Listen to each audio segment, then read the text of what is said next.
Казвам се Иванка Дьонова, живея в село Зверино, родена съм в Очиндол, махала реката.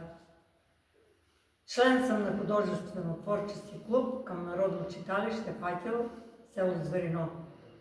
Отскоро творя, искам да ви споделя една моя мечта.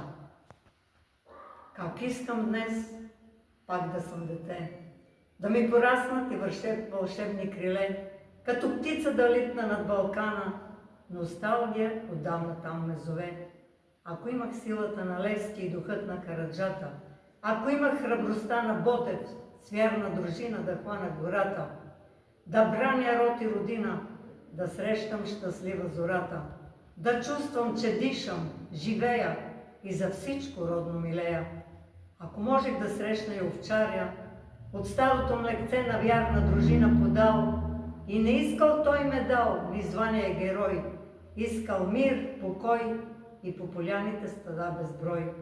На Балкана вятър да ме брули, но не този на промяната нелепа, а онзи невинния, дето брули само клони на вековните девствени дървета.